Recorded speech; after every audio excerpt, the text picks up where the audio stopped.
বন্ধ হলো টেলিগ্রাম এক পরিষেবা, প্রশ্নপত্র ফাঁস করতে তৎপর। দেখো, সব থেকে বড় কথা যে প্রশ্নপত্র ফাঁস করতে তৎপর এখন, অর্থাৎ চোর পালালে বুদ্ধি বাড়ে।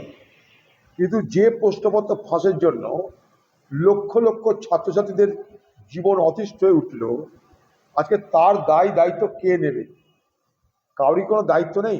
একটা সরকার মানে সেখানটায় দায়িত্ব নিতে হয়, অ্যাকাউন্টেবিলিটি নিতে হয়। আজকে ভারতবর্ষে এত বড় একটা ঘটনা, এই ঘটনা একবার নয়, প্রত্যেক বছর হয়ে চলেছে। এই সরকার আমলে ঘন ঘন হয়ে চলেছে। কিন্তু এখানকার যিনি শিক্ষামন্ত্রী, যাকে এইচআরডি মিনিস্টার বলা হয়, আমরা তার কাছে জবাব চেয়েছিলাম, আমরা তার পদত্যাগ চেয়েছিলাম। যে স্বেচ্ছায় পদত্যাগ করলে দেখতে ভালো লাগতো।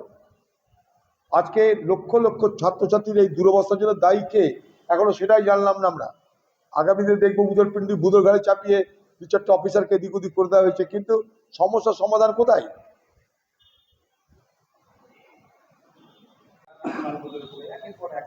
এগুলো বন্ধ হওয়া দরকার। ছ্যাবলামি হচ্ছে,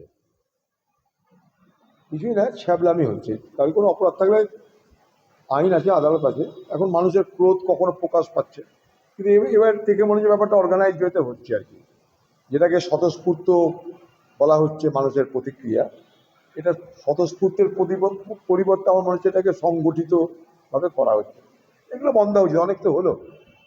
এবার সরকার চালানোর মন্দে, তৃণমূল ক্ষমতা থেকে সরে গেছে, নতুন সরকার এসছে, সরকার পরিচালনায় মন্দে। এটাই আমাদের চাইব।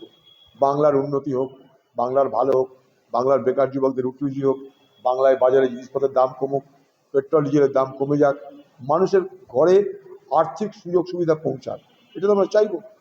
আর কত ডিম চোরা দেখবো।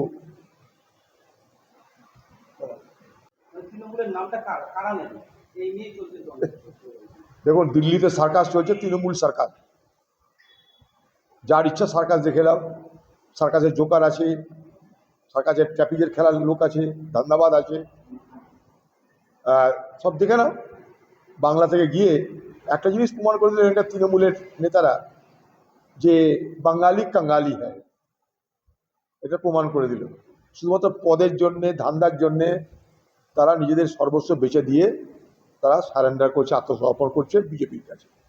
এটা প্রমাণ করে দিল তারা।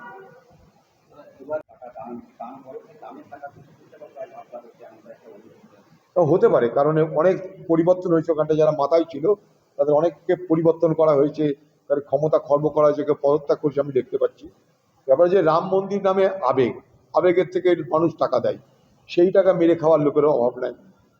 তো স্বাভাবিকভাবে মন্দির নির্মাণ, কোথাও অন্য ধর্মের প্রতিষ্ঠান নির্মাণের নামেও এইভাবে টাকা আদায় করা হয় এবং সেই টাকা তছরূপ হয়। যেমন রামের মন্দিরে হচ্ছে, রাম মন্দিরে কেন্দ্র করে হচ্ছে, মুর্শিদাবাদেও হচ্ছে।